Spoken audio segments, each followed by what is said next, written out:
Hola, ¿qué tal? Buenas noches. Vamos a comenzar aquí el programa de esta noche de jueves, que es el último de la semana, antes de que nos llegue un fin de semana que para algunos, para los más afortunados, viene incluso dotado de puente. Vuelven los grandes desplazamientos a las carreteras españolas después de los confinamientos y pandemias. Bueno, precaución, los que vayan a salir a la carretera, que lo importante es llegar, no llegar, bueno, pues muy pronto y muy rápido.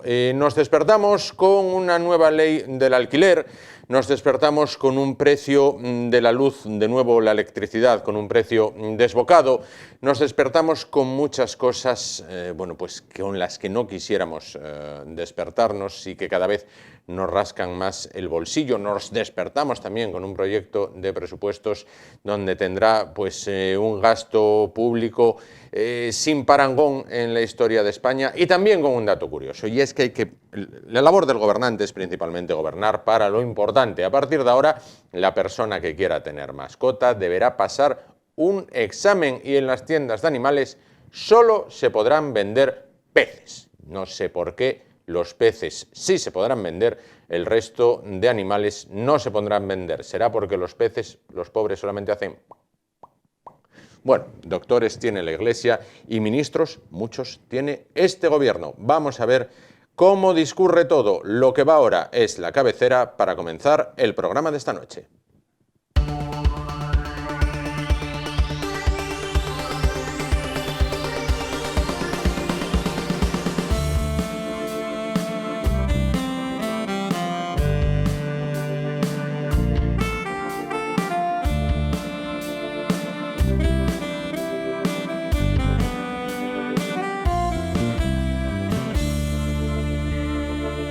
Bueno, pues lo decíamos un poquito de pasada al inicio del programa de hoy. Dentro de esos presupuestos generales del Estado parece que uno de los acuerdos al que ha llegado la coalición de gobierno entre Partido Socialista y Podemos es el de impulsar una nueva ley de alquiler. Bueno, una nueva ley con el objetivo de favorecer que sean más las personas que puedan acceder a una vivienda en renta, o que no sea tan oneroso para ellos, bueno, pues quizás para los jóvenes poder emanciparse. Vamos a hablar, como procuramos hacer siempre, con profesionales que puedan valorar de manera independiente, fuera del ámbito político, bueno, pues las consecuencias o el cómo se traduce esta ley para nuestra vida diaria. Una ley que, de nuevo, en gran parte de España puede quedar sin efecto, ya que en este reino taifa de 17 comunidades autónomas ya las hay que dicen: yo esto no lo voy a aplicar. Con lo cual, bueno, pues como muchas de las medidas que salen adelante o que se lanzan como estrella, luego se aplican para unos sí, para unos no, dependiendo del color político. Pero vamos a hablar ahora con profesionales. Vamos a conectar con Gijón, donde creo que ya tenemos al otro lado de la línea a Katia Domingo. Ella es la presidenta de Asocias, que es la Asociación de Inmobiliarias en Asturias. Buenas noches, Katia. Buenas noches. Hola, ¿qué tal? Encantado de saludarte y agradeciéndote que puedas bueno, pues atendernos unos minutos a esta hora de la noche. Como profesionales del sector inmobiliario, ¿qué valoración hacéis a priori de esta reforma de el alquiler, de las nuevas directrices o parámetros que regirán el alquiler? Bueno, pues desde el punto de vista profesional de los agentes inmobiliarios a los que represento, vemos que esta ley de vivienda, que intenta incidir en que podamos tener mayor oferta en el tema de viviendas de alquiler, vemos que son medidas ineficaces. Creemos que son medidas difíciles, primero de conseguir, porque al final vemos que las comunidades autónomas tienen las competencias y al final, bueno, pues veremos si Asturias, en este caso, puede aplicar estas medidas aquí, ¿no? Y por otro lado, creemos que no son medidas que vayan a influir mucho en cuanto a tener mayor oferta en viviendas de alquiler. Creemos que no, que no. Ahora mismo en Asturias, ¿cómo está el parque de viviendas de alquiler? ¿Hay suficiente número? ¿Es insuficiente? ¿Está excesivamente caro? ¿Está a un precio acorde con lo que es el resto del país? Pues yo creo que respecto al resto del país te puedo decir que somos la comunidad autónoma quizás que estamos en rangos bastante bajos. no ha subido enormemente el precio del alquiler. De hecho, desde que, bueno, ya no vamos a hablar de pandemia, vamos a hablar de la crisis del 2007-2008, hemos subido, ¿no? Hemos ido subiendo, pero en Asturias ha sido una subida muy, muy paulatina.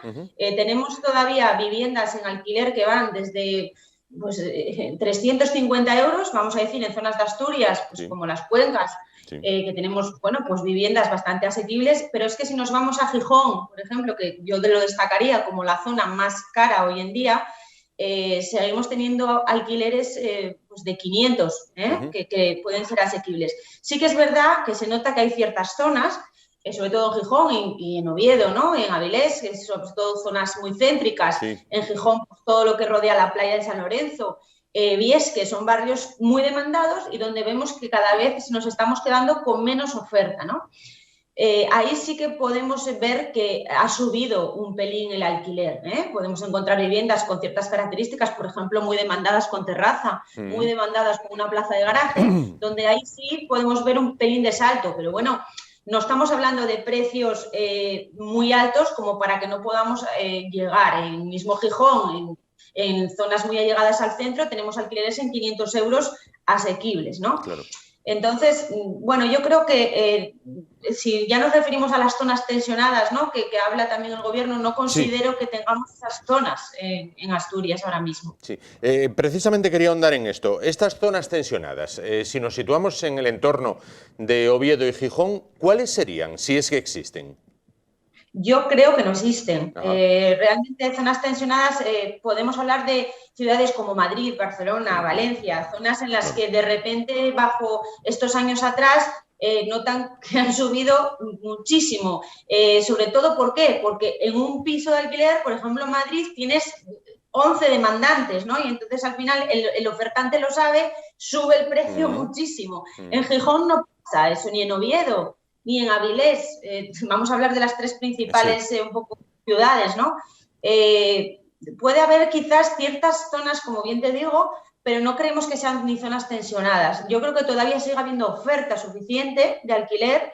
De hecho, hablamos de que existen ahora mismo en alquiler 2.600 viviendas ofertadas, o sea, en todo Asturias. En Gijón hay 700 y pico, me parece, y en Oviedo hay 1.300 viviendas en alquiler. Eso nos da idea de que existe oferta.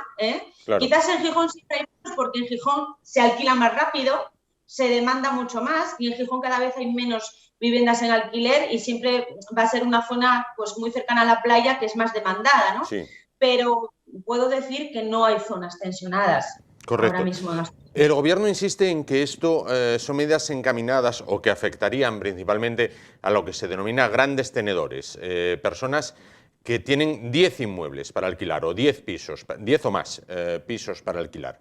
A ver, yo particularmente, pero claro, tampoco yo soy botón de muestra, yo no conozco a nadie que tenga 10 pisos. Vosotros como profesionales del sector, ¿hay mucha gente con 10 pisos para alquilar? Pues mira, me pasó ayer que hice otra entrevista para otro medio y hablaban de que había 7.000 personas en Asturias, personas físicas y jurídicas, 7.000 personas vistas por catastro que tuvieran más de 10 viviendas. A mí me parece increíble ese número y se lo dije, porque nosotros como profesionales inmobiliarios, que además hacemos contratos de alquiler y que tratamos con muchos propietarios, no notamos que haya tantísima gente que tenga 10 viviendas. Lo que sí que tenemos son muchos propietarios que tienen su propia vivienda habitual y tienen otra vivienda de herencia. Correcto. Esto es lo más. Y ahí es donde nos tendríamos que dirigir. Tendríamos que ayudar a estas personas a que se animaran a poner su piso en alquiler. ¿Qué les pasa a la mayoría? Que tienen miedo. ¿Por qué hay miedo a alquilar? Pues yo creo que las medidas de la ley de vivienda crean totalmente una inseguridad jurídica, sobre todo a estas personas propietarias que notan que no tienen medidas para echar a un inquilino si no les paga. Por ejemplo, antes de pandemia estábamos, 3-4 meses para que la justicia pudiera echar a ese inquilino que no te paga. Bueno, se había mejorado, porque esto había mejorado muchísimo. En tema de justicia y podíamos decir que, pues si un inquilino no te pagaba, lo llevabas a juicio y en 3-4 meses lo tenías fuera, ¿no? Pero es que después de pandemia nos encontramos con que un inquilino que no pague y lo tienes que llevar al juzgado, igual tardas más de un año. Entonces, claro, el propietario tiene mucho miedo a alquilar. Entonces, cada vez exige más, y eso nos pasa a nosotros en las inmobiliarias. El propietario nos exige pues que tenga buena nómina, que tenga un aval, ya que no tenga animales. O sea, los propietarios cada vez están más exigentes y eso nosotros también nos perjudica porque como profesionales, claro, hablamos por boca de ese propietario y notamos mucha crispación. Entonces, esto es un poco, la ley de vivienda no se está fijando en la otra parte. Esos propietarios que bien no tienen 10 viviendas, pero en Asturias yo te puedo decir que son el 90% de esos propietarios que tienen una o dos que quieren alquilar y que por miedo, pues las dejan a veces vacías, muchos meses. Claro. Y este es el gran problema. Claro. Katia, ¿consideras que actualmente se está demonizando al propietario de la vivienda cuando en muchas ocasiones puede ser un matrimonio jubilado que estuvo trabajando toda su vida, ahorrando para poder dejar una casa a sus hijos, para labrarles o dejarles un futuro mejor que el que ellos tuvieron, y mientras tanto no la tienen alquilada? ¿Se está demonizando a esa parte de la población? Pues mira, hemos tenido casos de todo tipo, porque es verdad que hay muchos casos concretos que se podrían decir, pero sí que puedo decir que hay muchos propietarios, como te dije antes, que viven de esa renta. Hay matrimonios jubilados que adquirieron un inmueble de herencia y que ese alquiler es la renta que tienen, muchas veces, para ellos tener, es como, bueno, pues esa renta es su pensión, parte de su pensión, ¿no? Claro. Entonces, ¿qué pasa? No se animan a alquilar, tienen muchísimo miedo. Fíjate que con estas medidas que propone el gobierno, yo hasta te diría que incluso van a lograr que se pongan más pisos a la venta. Porque, ¿qué pasa? Que estos propietarios, como van a tener tanto miedo a alquilar, van a decir, pues mira, lo vendo. Y esto nos pasa muchas veces. Claro, cuando vienen a inmobiliarias, vienen con este problema. Oye, mira, no, yo es que quiero, pues eso, nómina, balista, un fiador. Y además es que la ley de arrendamientos ahora también restringió el tema del aval. Ahora solo te permite coger un mes de fianza. Un mes de fianza. Entonces, el propietario está todavía más, está más opuesto a este tema. Y realmente lo que conseguimos con esto es que el propietario no quiera alquilar. ¿Qué tenemos que hacer? Habría que cambiar la ley de arrendamientos urbanos, modificar un poquito estas medidas y vamos, lo que más nos importa es el tema de la justicia. Habría que dar armas a esa justicia para que pudieran echar a aquellos inquilinos que no pagan en unos plazos cortos. Yo creo que eso sería fundamental. Por ejemplo, vemos bien el tema de las ayudas a los jóvenes, de esos 250 euros que proponen, lo vemos perfecto. De hecho, era una de las cosas que habíamos pedido nosotros también para que ayudaran a ciertos jóvenes a emanciparse y que pudieran acceder a la vivienda. De hecho, por ejemplo, en el Ayuntamiento de Gijón tenemos una serie de ayudas a aquellas rentas que no pasan de 450 euros, donde el Ayuntamiento a determinadas personas pues les da una ayuda y esto es muy beneficioso. Yo esta ayuda la veo correcta. Lo que quizás no veamos tan eficaz es la medida del IBI. Ellos proponen, oye, pues si tienes más de 2 viviendas, no las alquilas, te subimos el IBI un 150%. ¿Tú crees que alguien va a dejar de alquilar o no porque le suban el IBI un 150%? Pues no. El que no quiere alquilar, mira, pues que le cobren, si el IBI son 200, le van a cobrar 350. Ese va a seguir igual. No por eso va a poner su piso en alquiler. Claro. Bueno, hay muchos ayuntamientos que ya han dicho que no van a aplicar esa subida del IBI, con lo cual, bueno, como pasa con muchas medidas que se impulsan desde el Gobierno central, se va a quedar en agua de borrajas para muchos. Por otra parte, en la cultura española, en la cultura mediterránea, a diferencia de la cultura centroeuropea, aquí quien no tiene un piso no tiene nada. Es decir, aquí el sueño durante generaciones del español fue tener un piso, en propiedad que puedas legar a tus hijos. En Centroeuropa y Norte Europa creo que está más extendido el tema del alquiler y todo esto. ¿Se trata también un poco de europeizarnos con una medida más? Pues es lo que querrán, pero fíjate, estas medidas que propone el gobierno creo que se han intentado utilizar en varios países de Europa y no han funcionado. En Alemania creo que no funcionó, quizás tengas mejor información que yo. Pero es que además hay que buscar la finalidad. Si la finalidad es tener más oferta de alquiler, vamos a fijarnos en esos propietarios que tenemos que motivarles para que ellos quieran poner sus pisos en alquiler. no estamos motivando a los propietarios. Lo único que estamos dando es armas y armas y armas, y es como iniciativas de congelación de precios y vas a prorrogar el contrato y tal. Pero ¿qué pasa si no te pagan? Esto nadie lo está diciendo. ¿Qué pasa si no te pagan? Y esto es fundamental. ¿Qué pasa? Claro. Esto es un problema grave. El tema de la vivienda y el europeizarlo, como tú dices, yo creo que en España tenemos otra cultura, y va a ser muy complicado que el español de a pie vaya al alquiler y no a la compra. Y también te voy a decir por qué. Por ejemplo, en Asturias tenemos alquileres de 500 euros. Bueno, son alquileres asequibles, pero es que también tenemos precios muy asequibles de compra. Ahora mismo hablamos de Gijón y Oviedo, donde tenemos unos precios muy estables, no han subido, no somos un Madrid y un Barcelona. Nos encontramos con viviendas en el centro de Gijón 150.000 euros, en Oviedo en 100, 150, y una hipoteca a un interés fijo ahora mismo al 1,50, 1,60, a 30 años... te provoca que tengas una cuota por comprar un piso de 500 euros, lo mismo que te va a costar alquilarla. Entonces, al final se equilibran muchísimo las posturas. Si seguimos teniendo entidades bancarias que financian, que dan intereses fijos como están dando en 30 años, muy buenos, y que pueden financiar incluso al 90%, o sea, con una poca entrada que tú tengas, te pueden financiar, y al final tu cuota se equilibra mucho con el alquiler, el propietario español va a querer siempre comprar antes que alquilar. Y esto es lo que está pasando. Se están subiendo mucho, se está incrementando mucho las ventas ahora mismo por este tema. Estamos igualando mucho el tema del alquiler con la venta. Claro.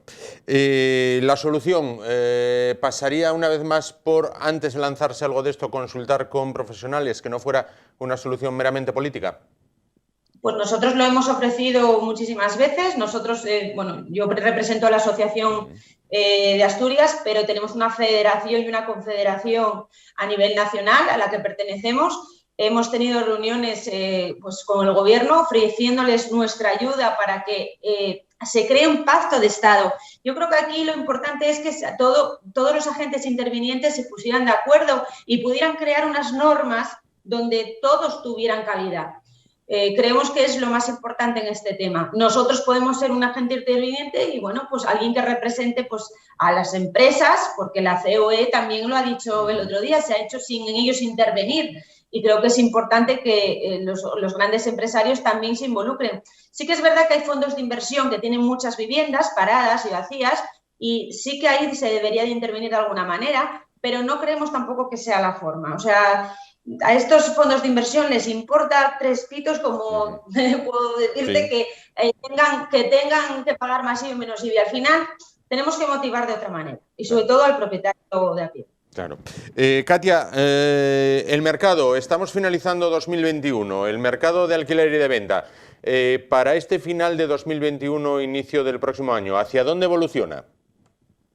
Pues evoluciona muy positivamente, muy positivamente, y te digo más, desde el año pasado que terminamos la pandemia, pues ponte que el 11 de mayo más o menos empezamos a trabajar todos los agentes inmobiliarios.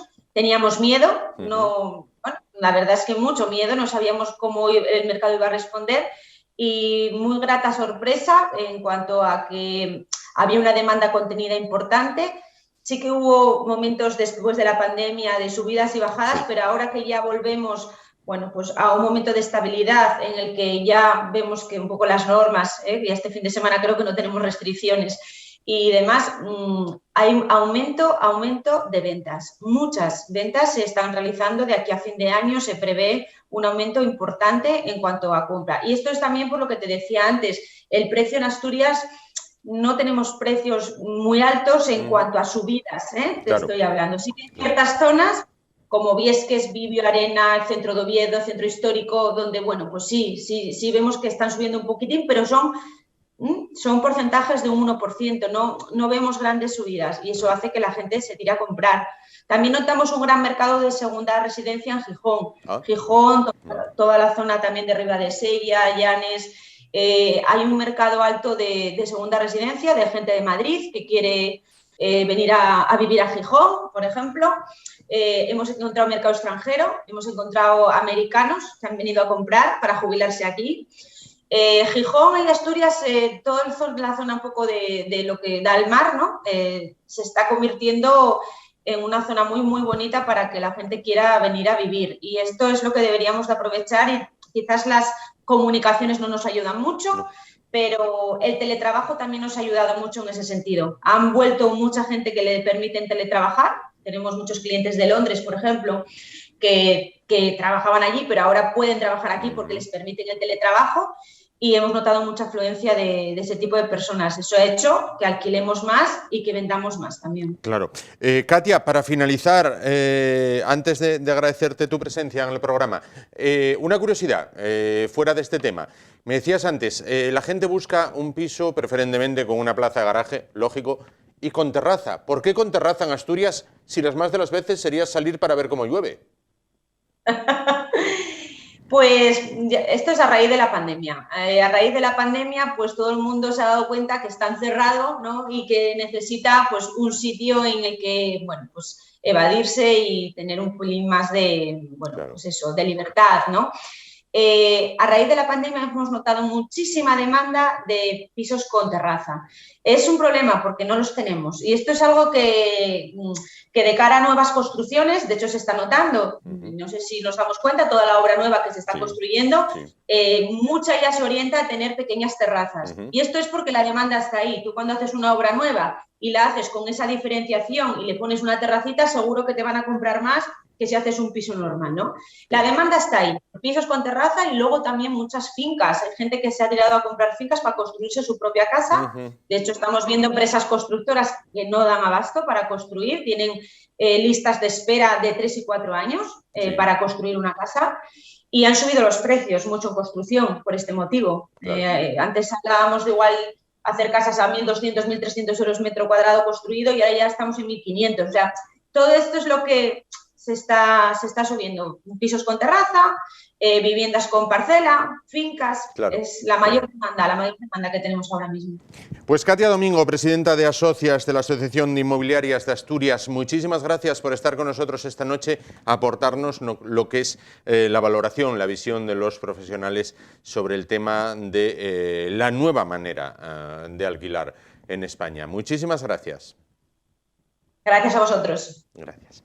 Nos vamos muy rápido a los anuncios. En un par de anuncios volvemos para cambiar completamente de tema. Bueno, pues tal día como hoy, a esta hora de la noche de este 7 de octubre, pues podemos decir que hace muchos años Europa continuó siendo como era y no cayó bajo el yugo del Islam por algo que ocurrió en unas aguas de la actual Grecia, en Lepanto, y allí, una vez más, había españoles dando el callo. Es algo que los libros y las celebraciones en España prácticamente han olvidado. No lo hizo así nuestro más insigne escritor de todos los tiempos y que fue protagonista de aquella jornada, Miguel de Cervantes. A vuelta, el 450 aniversario de Lepanto.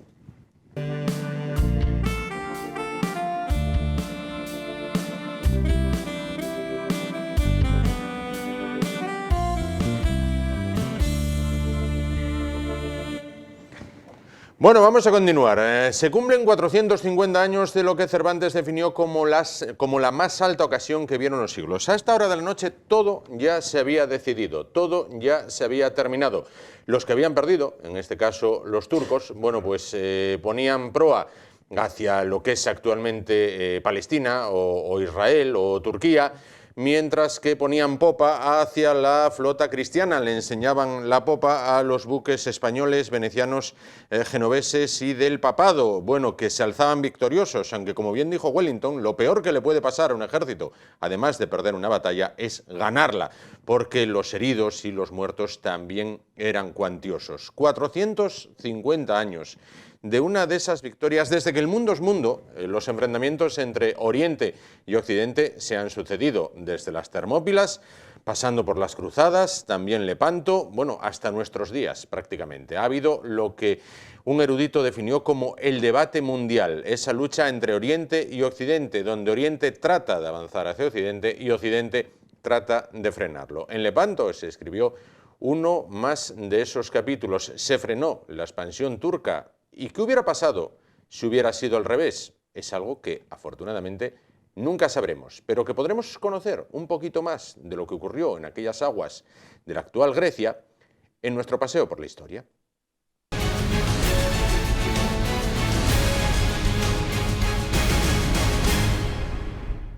Paseo por la historia, quedamos como siempre que nos adentramos en esos libros con el profesor precisamente de historia, José María Rodríguez. ¿Qué tal? Buenas noches. Hola, buenas noches. Qué bien me quedó el inicio. Qué bien me quedó el inicio. Un fenómeno.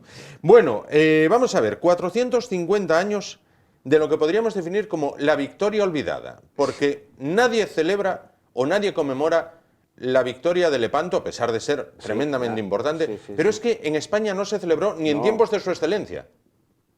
Hombre, a ver, ¿te refieres en el régimen anterior? Sí. Bueno, sí se hizo, ahí se hizo en el año 1971, se hizo el 400 aniversario, y entonces en Barcelona, con ese motivo, donde se construyó la auténtica, la original, se construyó una réplica de la Galera Real de Don Juan de Austria. Sí.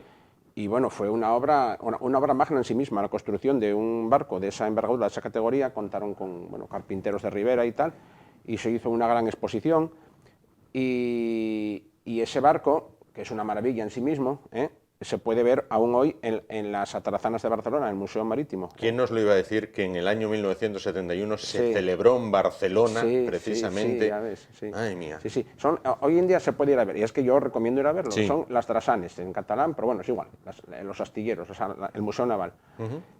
Y en verdad sigue siendo, no sé, la estrella, el plato fuerte de todo lo que se puede ver allí.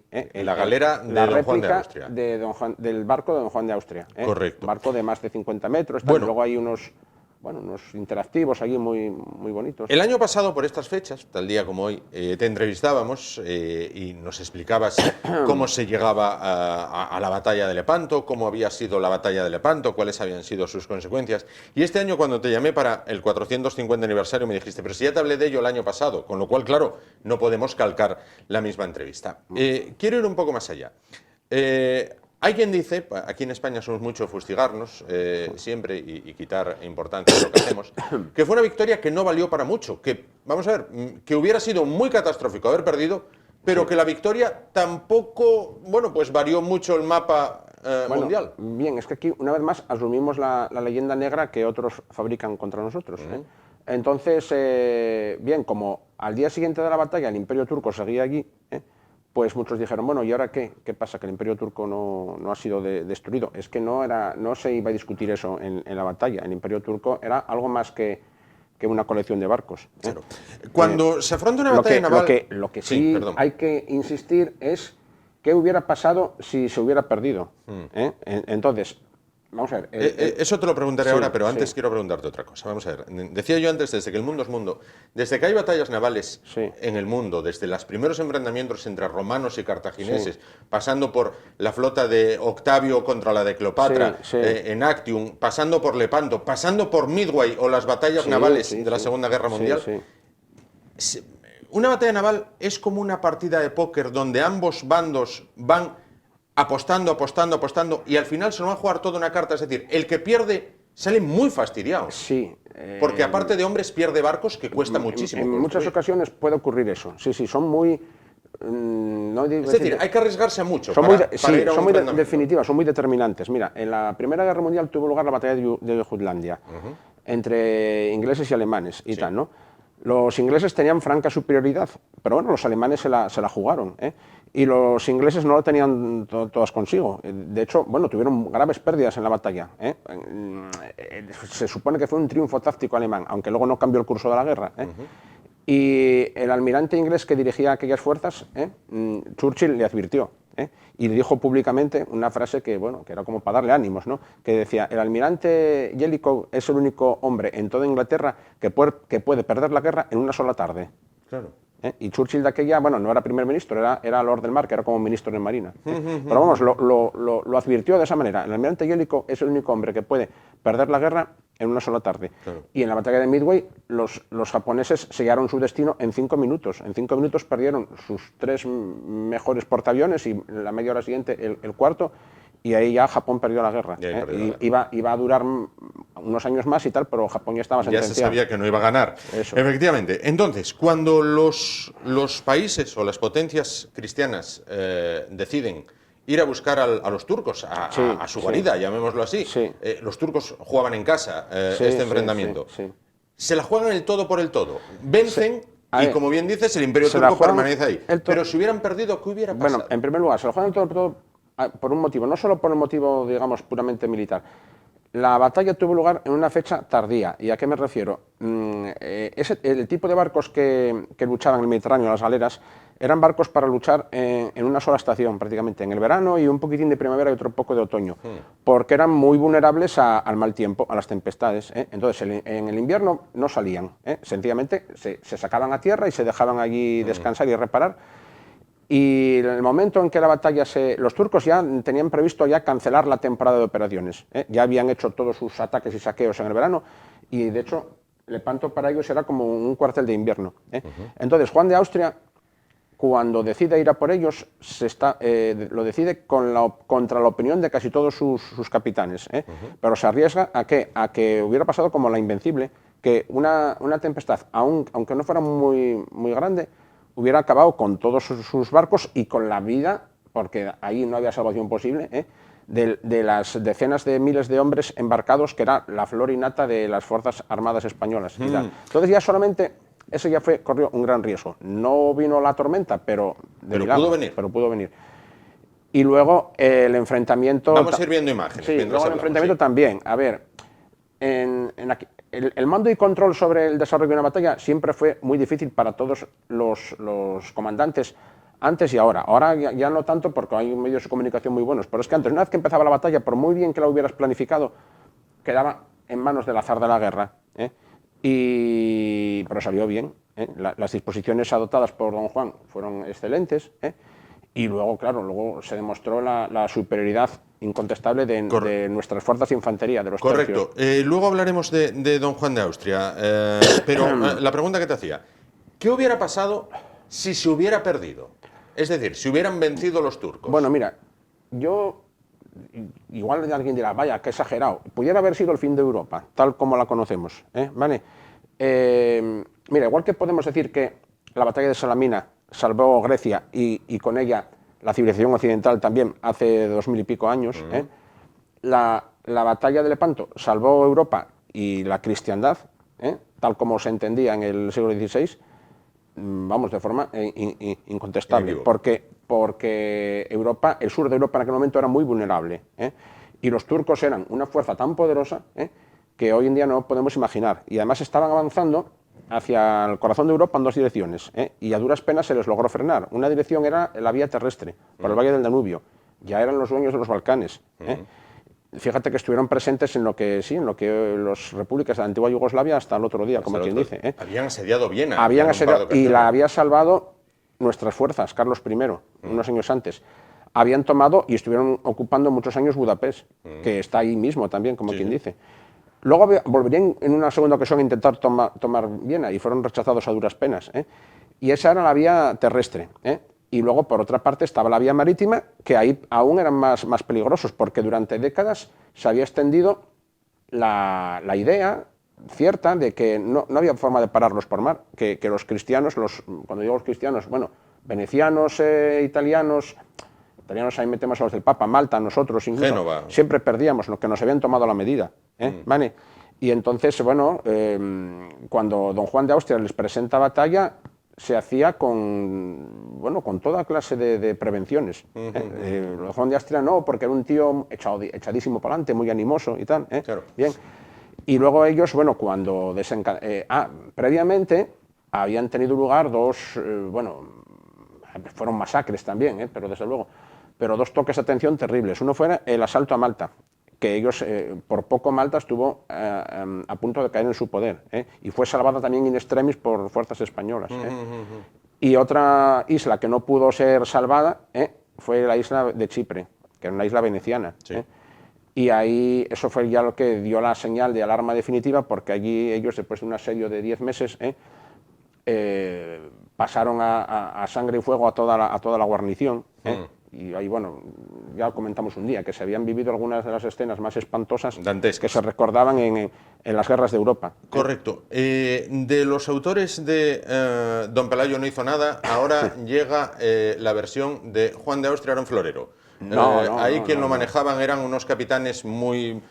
don Álvaro de Bazán, Luis Requesens, bien, y don Juan de Austria, el mocín de la película, venía ahí un poco contrifásico de enchufe porque era hermanastro del rey, era el guaperas de la época y venga niño, ponte ahí. Bueno. A ver, ¿tiene su protagonismo Juan de Austria o hay que hacer caso a estos que dicen, no, a ver, estaba bueno pero no era para tanto? Hay un pozo de cierto en eso que dices, ¿no? Pero vamos a ver, creo que ya algún día lo comenté. Una armada de esa envergadura que agrupaba a fuerzas y capitanes de tantos reinos y naciones y tal, no podía ser puesta en manos de cualquiera. Tiene que ser puesta en manos de alguien que mínimo tuviera sangre real o principesca. ¿Por qué? Porque si no los otros no te iban a aceptar, no te iban a hacer caso. En un mundo en que no sé cómo decirte, la categoría nobiliaria primaba por encima de todo lo demás, tiene que ser alguien casi un rey o hermano del rey, como era este caso. Y luego, a ver... medio hermano. O medio hermano, bueno, sí. Porque hay quien dice, claro, puso el medio hermano si salía bien, pero si salía mal, que se lo coma mi hermanastro. Yo creo que era la elección lógica. Y luego era un tipo, joven aún, ¿vale? Pero bueno, 24 años en el siglo XVI no era ser tan joven tampoco.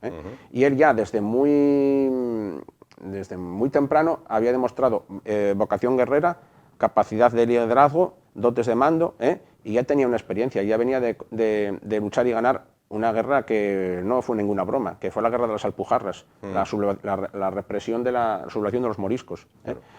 Y bien, y luego viene la otra parte, que tú dices, ¿estaba bien asesorado? Sí, estaba muy bien asesorado, porque España de aquella tenía unos capitanes excelentes. Luis de Requesens estaba junto a él, vale, y es cierto que el rey le decía a Luis de Requesens por cartas algo así como, vigílame a don Juan, no dejes que cometa ninguna imprudencia y tal. Bueno, bien, pero él también tenía sus iniciativas, y de hecho iniciativas claves en la batalla las tuvo él, bien.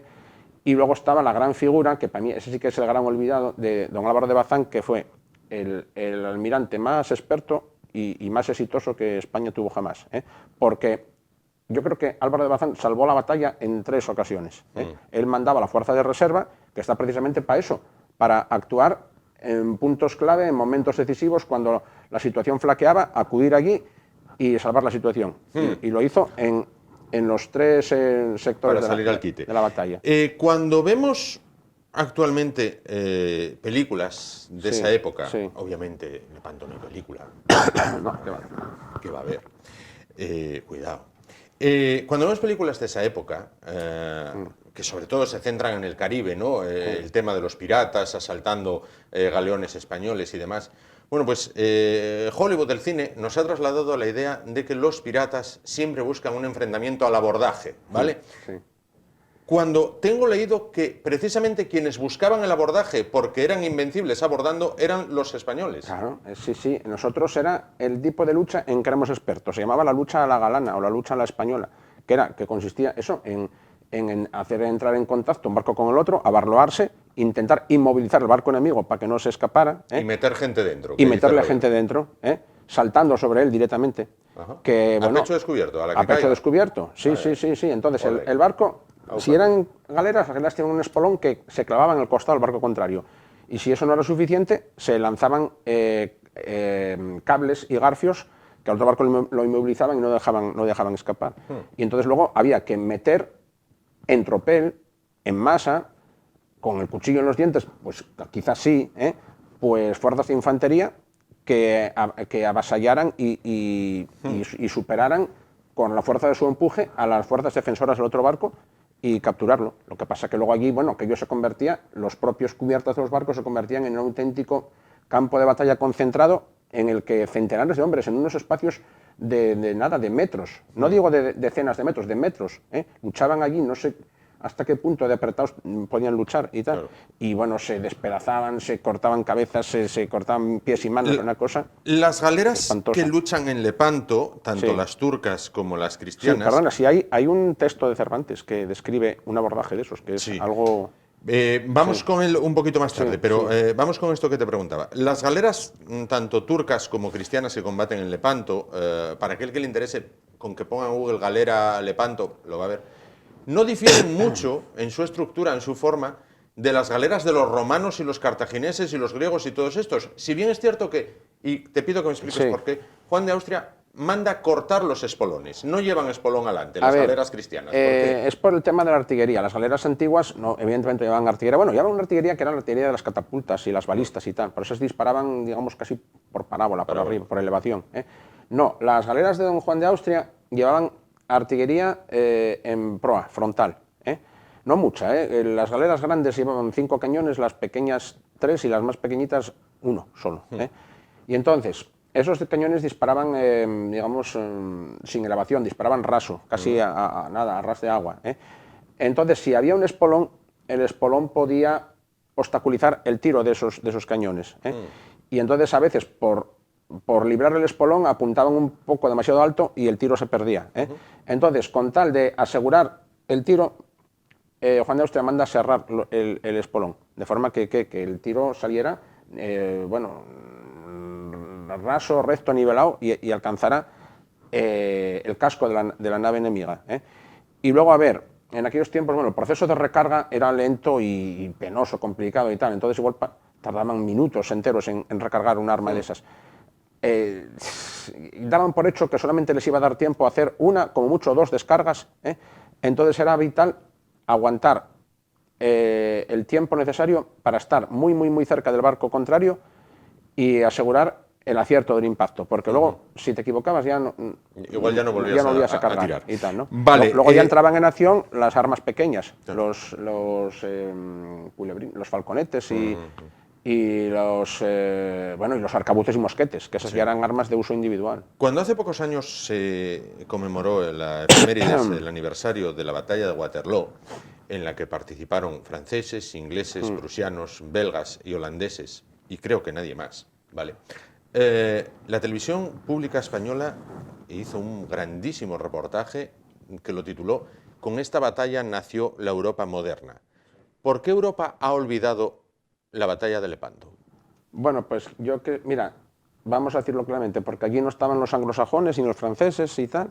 Entonces, como estábamos nosotros, que siempre nos quisieron ver como los parias de Europa, y estaba el Papa, que eran los católicos, y vamos, eso de las raíces cristianas de Europa el también, curato. Cuidado, pecado, tampoco se puede decir y tal.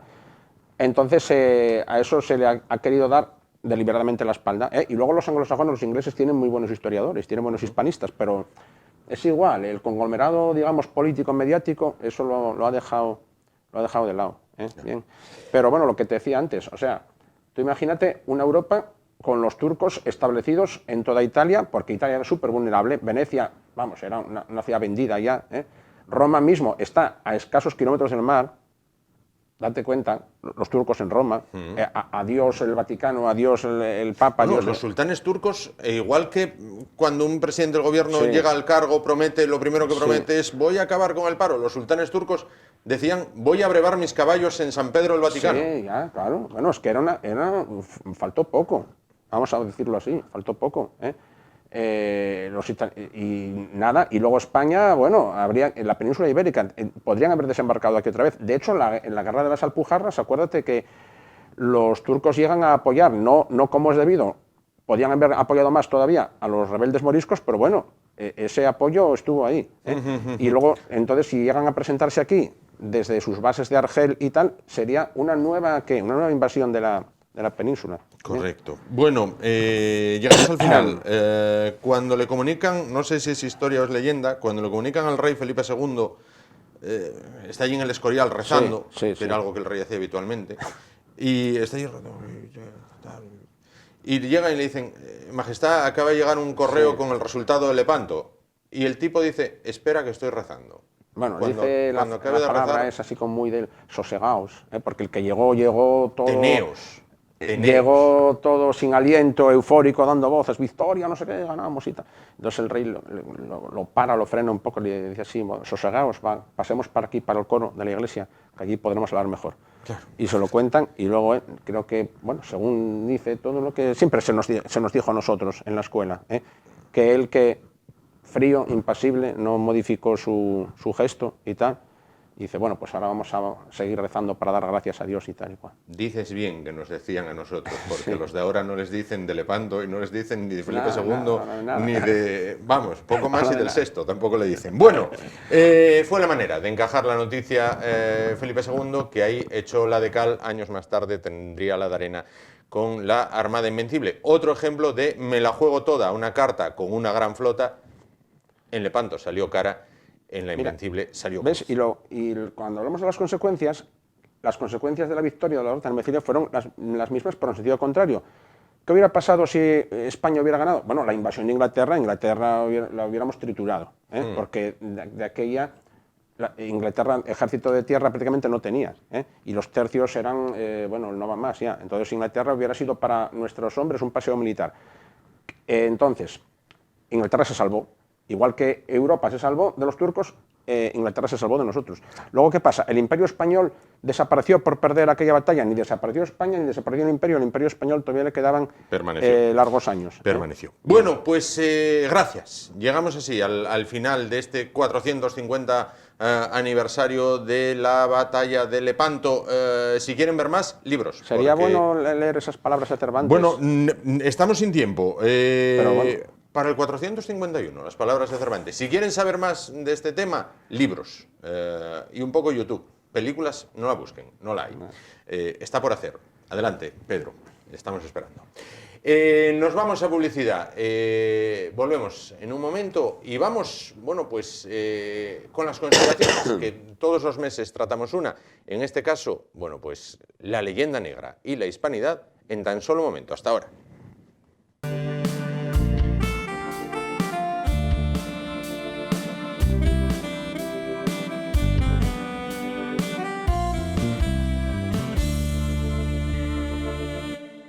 Bueno, vamos a continuar. Abandonamos ese efemérides de lo que fue, en palabras de Cervantes, ya lo veían, la más alta ocasión que vieron los siglos y que, añado yo, en España no se celebra, para hablar de otra historia, bueno, pues bien distinta, aunque quizás también muy cercana en el tiempo en el que se desarrolla, y que, bueno, pues tiene su celebración, esta sí, aunque al menos en teoría, el próximo 12 de octubre. Imagínense, no, vamos a ver, situémonos en el siglo XVI aproximadamente. Bueno, imagínense un país grande, muy grande, enorme, muy enorme, con un imperio del cual se decía con razón, en las tierras del rey de España no se ponía el sol. Bueno, pues era tan inmenso que cuando en un lado amanecía, en el otro, bueno, pues ya ni siquiera llegaba a oscurecer, siempre era de día en los territorios del rey de España. Bueno, pues de aquella no había como hay ahora un G12 ni un G10, de aquella había un G1, el G1 era España. Como me explicaron a mí en una ocasión sobre el Tratado de Tordesillas, me dijeron, había un G2, España y Portugal, se repartieron el mundo, punto, ya no había más. Ni había Francia, ni había Inglaterra,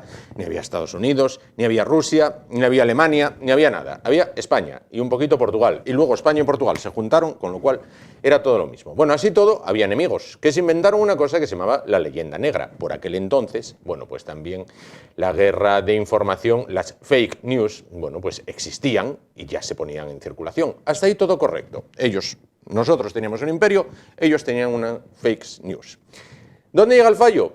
Cuando nosotros mismos asumimos que todas esas mentiras son verdad. Y entonces nos despertamos todos los días pues diciendo, por mi culpa, por mi culpa, por mi grandísima culpa. Bueno, pues entonces ahí es donde está el gran fallo. ¿Qué fue la leyenda negra? ¿Cómo se montó todo esto? Quien sabe mucho de este asunto, pues es nuestro analista particular de conspiraciones, José Manuel Ruiz.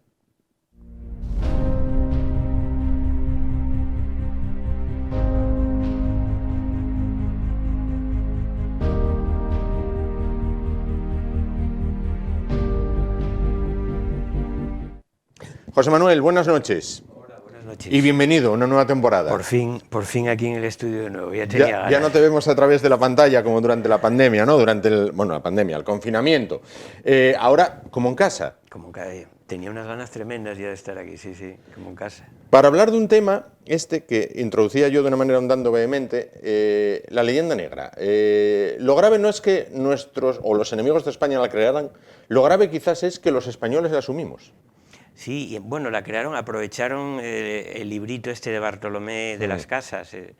Entonces, lo adornaron con unos dibujos terribles de cómo los españoles quemaban indios, los echaban a los perros.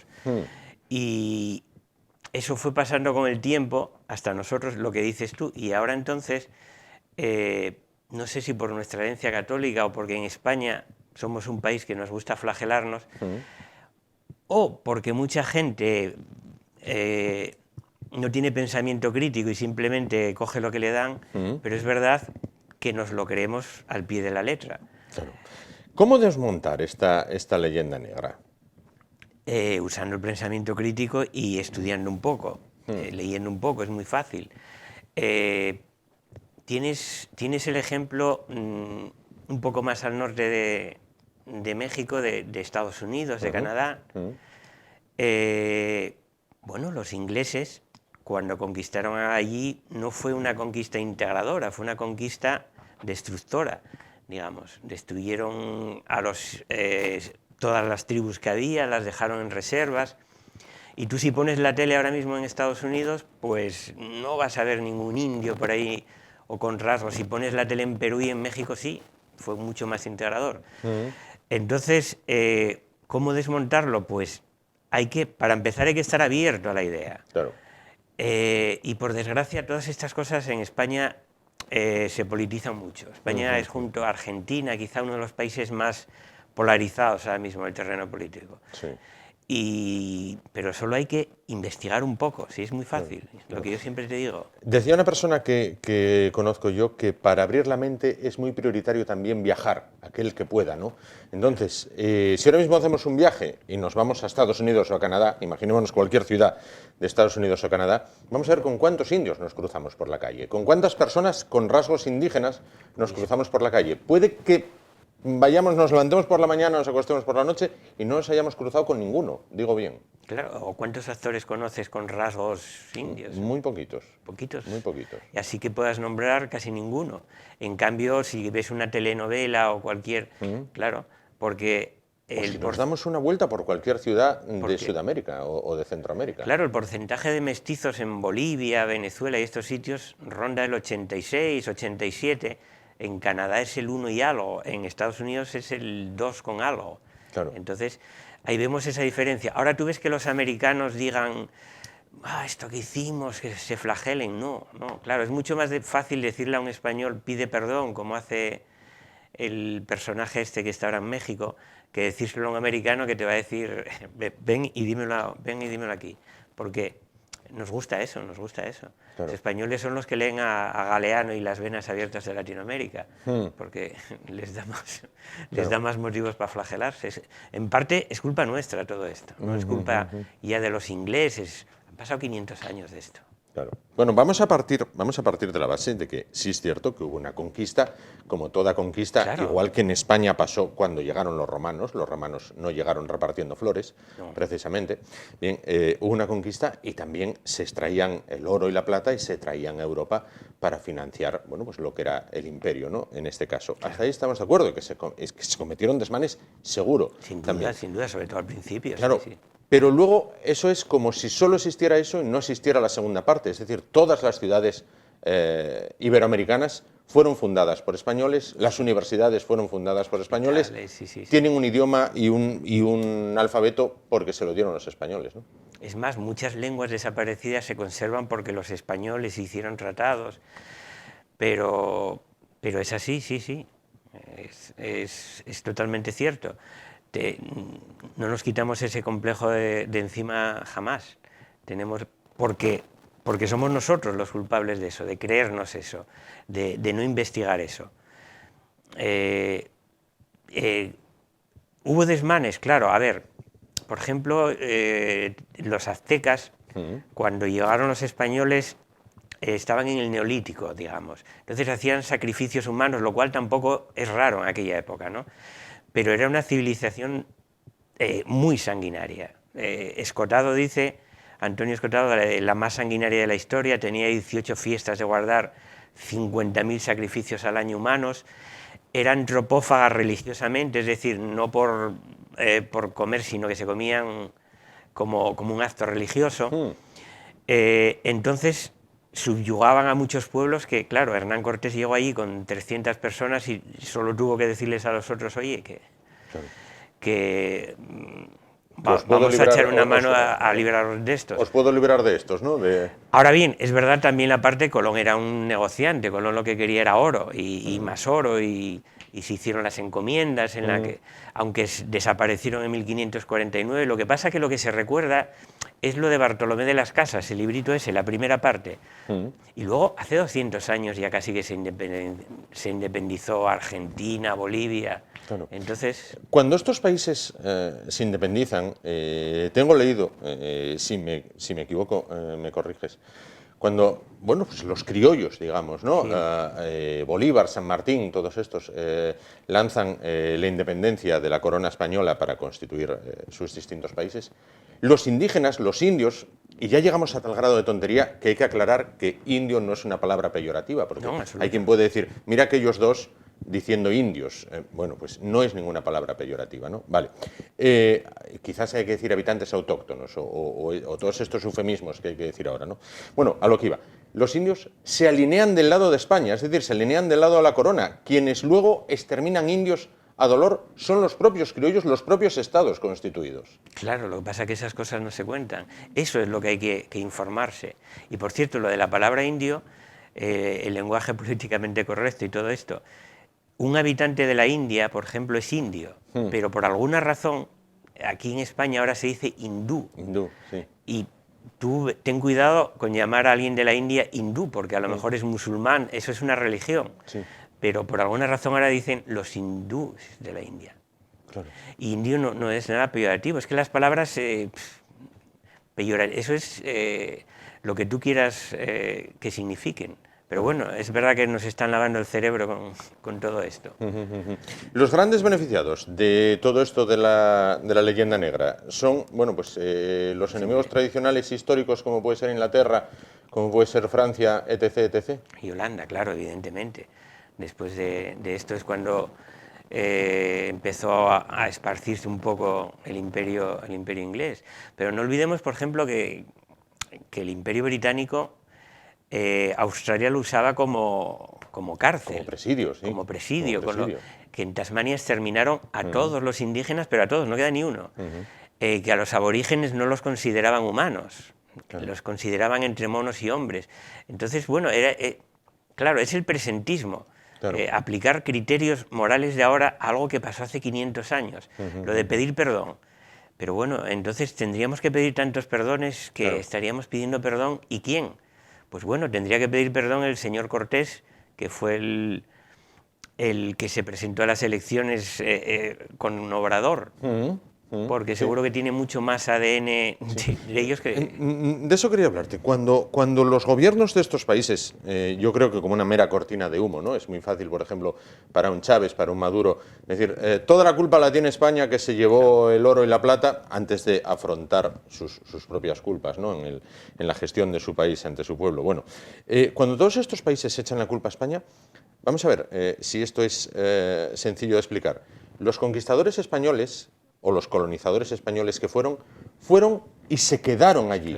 Los ingleses iban, conquistaban y volvían a la metrópoli, pero aquellos se quedaron allí. Es decir, cuando alguien, una persona como tú o como yo, en un programa en la tele de Argentina, esté haciendo un programa similar, diciendo qué malos son los españoles, qué malos fueron tus bisabuelos, campeón, no los míos, porque los míos se quedaron aquí. Los que fueron malos, entre comillas, fueron los tuyos que se quedaron allí, ¿no? Pero es que es así, claro, se quedaron allí, tuvieron hijos mestizos, Es que tú ahora mismo si ves, por ejemplo, no lo sé, pero si coges la lista del Senado de México, pues habrá gente que se apellide Pizarro, Cortés, Pinzón... Valdivia, claro. Apellidos que en España prácticamente ya no existen. Yo no conozco a nadie que se apellide Valdivia en España. Es cierto. Sí, cuando, por ejemplo, imaginémonos, ¿no? Valdivia, en una plantilla de fútbol de primera, tú lees Valdivia y dices, este es ser paraguayo o peruano o de algún sitio de estos. No te da por pensar que sea de Ponferrada. Es más, hasta conservan un lenguaje como más de hace 200, 300 años y usan más vocabulario. Hace 15 o 20 años que la RAE estuvo buscando un sitio donde se hablase el mejor castellano y creo que era un lugar de Ecuador, porque... como que en España como que estamos menguando nuestro vocabulario, ¿no? Pero toda esta leyenda negra somos nosotros. Esto es la falta de criterio, es el querer flagelarnos y luego el politiqueo. Vamos a ver, tú quieres imponer una ideología, quieres crear una base ideológica, pues lo primero que necesitas es un enemigo común. Tienes el ejemplo de los musulmanes, están los suníes, los chiitas, los kurdos, tal, que se llevan a matar y de hecho se matan, se matan, bueno. Ahora bien, cuando hay un enemigo común, se unen. Claro, entonces, una vez que tienes un enemigo común, como bien hacía Chávez y esto, pues es muy fácil. Entonces pon el enemigo común al español. Y luego da un discurso que apele no al intelecto, algo que la gente, sino a las emociones, para que no tenga que pensar, para que directamente vaya a las emociones. Ya está. Ya lo tienes. Y ya lo tienes hecho. Ya lo tienes hecho. Eso es populismo que, por desgracia, cada vez lo vemos más y más y más, y que las redes sociales, pues bueno, son muchas veces es un ventilador que esparce eso, porque si no tienes criterio, no sabes quién dice algo interesante, con una base, con unos estudios detrás, y quién simplemente está esparciendo, digamos, porquería. Claro. Leía hace meses en el periódico, cuando se cumplía el aniversario del 20 de noviembre, hacían una encuesta a la puerta de un instituto público, un periódico de aquí de la región, creo que era La Nueva España, hacía una encuesta entre los estudiantes de instituto de la presuntamente generación mejor preparada de la historia de España, preguntando quién era Franco. Y eran muy pocos los que sabían decir quién era Franco. Había respuestas tan disparatadas como uno que vino con los moros o uno que peleó contra los moros. Bueno, había cosas tremendamente del disparate perpetuo, ¿no? El día 12 se celebra la fiesta de la Hispanidad. Yo creo que si ahora vas preguntando desde aquí hasta la estación de Renfe en la calle Uría, muy poca gente sabría que se celebra o que es la fiesta nacional. No, nadie lo sabría, o muy poquitos. Porque claro, ¿quién lo estudia? Vivimos en un país en el que la educación está repartida en cada comunidad, la historia se explica a su manera, entonces a lo mejor puedes encontrarte con un colegio en el que eso no se estudie porque es políticamente incorrecto, que se estudie a su manera, que se estudie... Y eso tiene un peso muy grande en el futuro. El colegio, la universidad, entonces claro, todo eso va forjando unas ideas. Esto en Estados Unidos se ve muy claro. Hay universidades privadas en las que gente que piense un poco diferente, y te digo genios como Richard Dawkins, Steve Pinker, no pueden ir a dar un discurso porque no piensan lo que tienen que pensar.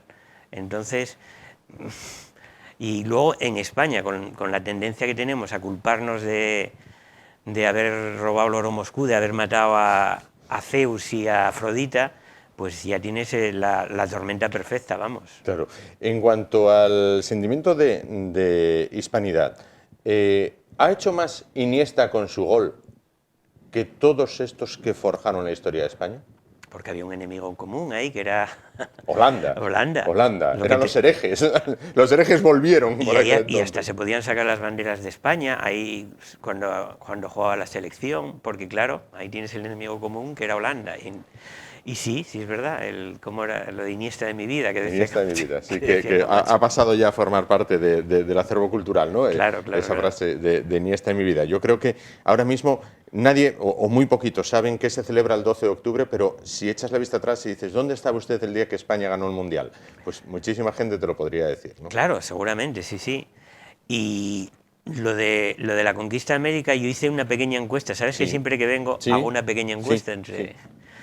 Y esta vez me llevé la gran sorpresa de que el 98%, bueno, solo una persona de 20 y pico que pregunté, me dijo, bueno, a ver, es que claro, en aquella época eso no se puede juzgar, digamos que con los ojos de ahora, era una época que se usaban las armas, los demás me decían, no, que los españoles exterminaron a todos los indios. Y bueno, la viruela exterminó millones, como la peste negra. Sí. Y me quedé triste, sinceramente triste, porque apena mucho ver que la gente se cree estas cosas, porque luego se ríen del terraplanismo, de no sé qué, pero esto es igual de absurdo. Claro. Entonces es triste. Vamos a ver, y esto solamente es comparar números. España en el momento en el que más hombres con armas o soldados mantienen el continente americano, no llega a mantener lo suficientes como para exterminar millones. Es decir, cada soldado español tendría que estar matando a espada, que no con un exterminio masivo, tendría que estar desde que se levantaba por la mañana hasta que anochecía, claro, sin hacer otra cosa. Eso es imposible, es imposible. Y aparte, ¿para qué iban a matarlos? Porque ellos necesitarían también mano de obra que más adelante... es verdad que al principio, bueno, se cometían desmanes, se esclavizaban, pero luego, bueno, luego ya las encomiendas desaparecieron, ya eran ciudadanos españoles, no como los otros, pero ¿para qué iban a matarlos? Ellos, si van a comerciar, necesitas mano de obra, es que eso es tan absurdo, es que eso ya no necesitas ni pensamiento crítico, necesitas la lógica, ¿para qué iban a matarlos? Claro, al principio, bueno, claro, había tribus como con los aztecas, los mexicas, que era imposible negociar con ellos, porque era una civilización tremendamente sanguinaria, de sacrificios. Pero luego, pasados unos años, que la cosa se fue asentando, la historia es muy diferente. Y lo que te digo, que en los últimos 200 años, bueno, ya ellos tendrán parte de culpa de lo que pasa en sus países, ¿no? Claro. Supongo. Claro. Para finalizar, estos países son independientes de España desde hace nada más que 200 años aproximadamente. Es decir, prácticamente fue ayer cuando estos países dejaron de ser España. Si la esperanza de vida ahora mismo en España está en el entorno de los 90 años, démonos cuenta que 2 generaciones y ya llegamos hasta atrás. Sí, es cierto, es cierto. Es cierto, cosa que a lo mejor del Imperio Británico no se puede decir, pero el español no queda nadie, porque... claro, luego cuando te preguntas el sentido de esto y la gente te dice, no, porque eran... Claro que hay que pedir perdón, hace poco el Papa pidió perdón, sí, está cogiendo la costumbre del anterior, que se levantaba todos los días pidiendo perdón. Sí. Pero bueno, entonces habría que poner un límite para el perdón, yo creo, decirle, vamos a pedir perdón hasta el año 1200, hasta el Cid, no sé, es un mundo absurdo este. La verdad que intentar entender estas cosas, perdón, no sé, ¿por qué? No sé, quizás algún día todos estos empiezan a pasarle factura al gobierno italiano para que pida perdón de cuando Roma dominaba... Bueno, pues, ahí en Gijón tenemos una estatua de Octavio. De Octavio Augusto, sí, y no pasa nada. Y hay estatuas de Abderramán en España, por el sur. Sí. Y no ocurre nada. No ocurre nada, ¿qué va a ocurrir? No lo sé, es curioso. Como decíamos antes, por mi culpa, por mi grandísima culpa, en este caso, ¿no? Pues a fustigarse, ya lo saben. Por la mañana se levantan y dicen, Dios mío, el abuelo de mi vecino o el tatarabuelo de mi vecino, la que armó en La Pampa o la que armó en Iguazú. Culpa mía todo, culpa mía. Vamos, tremendo. José Manuel Ruiz, muchísimas gracias por estar con nosotros. Si les interesa el tema, ampliaremos contenido a la vuelta. Una vez finalicemos este espacio, bueno, pues hoy a José Manuel lo tenemos sobreexplotado y va a hacer doblete. Va a estar con nosotros y aprovechando ya la visita, pues le hicimos un traspaso de ficha para el siguiente programa, que es el de la Caja Negra, el que presenta Javier Neira y que va a hablar precisamente de este tema, hispanidad y leyenda negra. Bueno, pues junto con otros 3 invitados lo tienen dentro de tan solo unos momentos y quédense con nosotros porque puede estar tremendamente interesante. Vamos a tener opiniones no solo de personas de aquí de España, sino también de personas, bueno, pues iberoamericanas en este caso, que van a darnos su punto de vista de si España fue tan mala o si hay ese sentimiento tan anti-español, si solamente es por parte de los gobiernos o si es un sentimiento también a pie de calle. José, muchísimas gracias por estar con nosotros, bienvenido a esta nueva temporada y vamos hablando de esas conspiraciones que en el mundo son y han sido. Gracias a ti, es comodísimo el sillón. Bueno, nada, perfecto, para que te sientas como en casa, para que todos nos sintamos como en casa. Llegamos así al final del programa de hoy, nos vamos, gracias por su atención, volvemos el miércoles, porque el martes es fiesta. Hasta entonces, gracias por su atención, feliz fin de semana, ánimo y adelante.